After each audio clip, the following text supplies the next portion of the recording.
Welcome to Council Connection. I'm Dick White, Mayor and Durango City Councilor.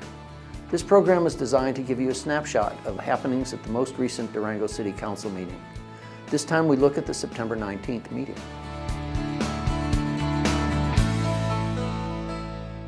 We began this meeting with 3 proclamations.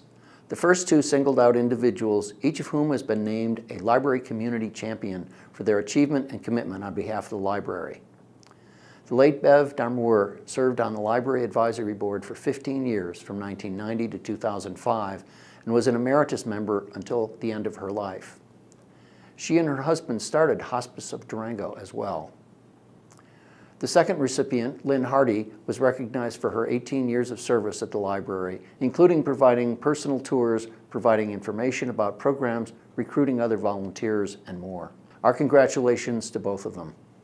Our third proclamation recognized the week of September 17th as Constitution Week, with a special guest, the new state regent of the Daughters of the American Revolution. The Constitution is 230 years old this year, and what I always want to point out is that the ladies and gentlemen sitting at this head table up here are the ones who are helping all of us protect the document that has been governing us for that long.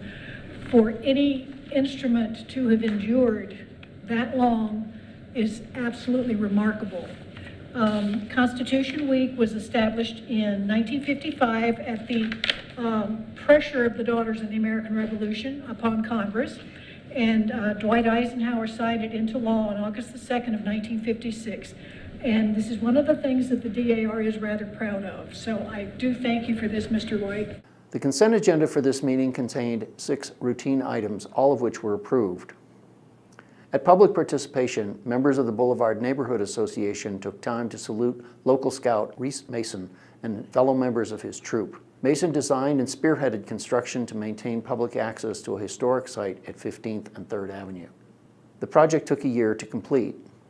During reports and actions, City Engineer Gregg Boysen presented an update on the Santa Rita Water Reclamation Project.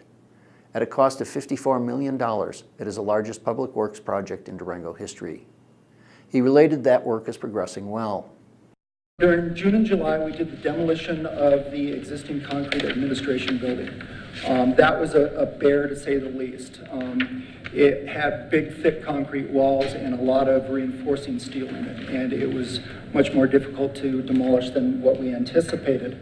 As part of that demolition, however, we recycled 160 tons of reinforcing steel that was inside the concrete.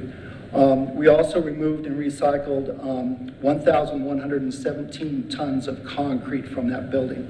Then in July and August, we started the excavation for the aeration basin. Now the aeration basin is just a little bit smaller than a football field. It's 193 feet by 135 feet, and it's 20 feet deep. So that excavation entailed approximately 32,000 cubic yards of soil. That equates to about 59,000 tons of dirt that we hauled off the site. Again, that's 3,200 dump truck loads, if you can imagine that much.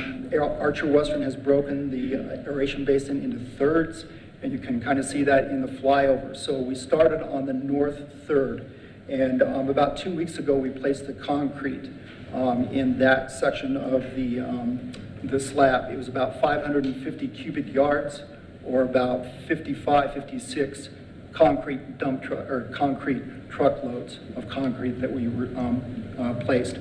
We started at about midnight and finished the next day about 6:30 in the evening.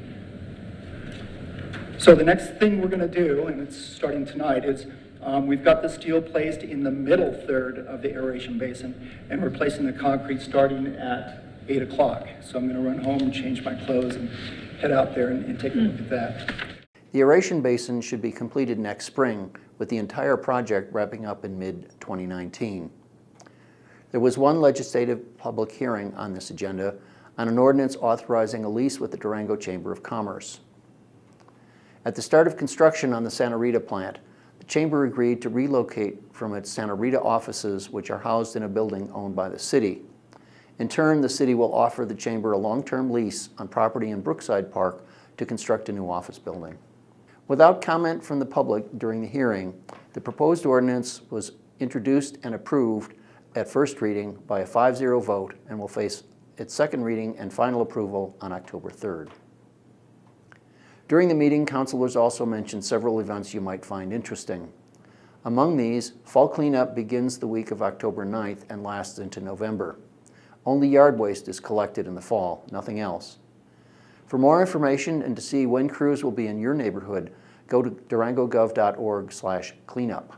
Durango's pilot e-bike program, allowing e-bikes on the hard surface trails in the city, begins on September 20th. E-bike use on the natural surface trails is limited only to the Snowcat connector on Chapman Hill linking Florida Road to Fort Lewis College. In addition to e-bikes on the trail, you'll also notice new markings and signage in some areas of the Animas River Trail. Our next study sessions will be a series of meetings to deal with the 2018 budget. At the September 26th meeting at 4 p.m., the City Manager will present an overview of the 2018 budget. At 4 p.m. Tuesday, October 3rd, City Council and the Board of County Commissioners will meet to discuss funding for the airport, library, and senior center. The City Council will then meet all day Thursday, October 5th at the Public Library to review departmental budgets. Our next regular council meeting is October 3rd at 6:30 p.m. And that's Council Connection for the September 19th Durango City Council meeting. I'm City Councilor and Mayor Dick White. Thanks for joining us, and remember, you can always contact your city councilors via email at citycouncil@durangogov.org.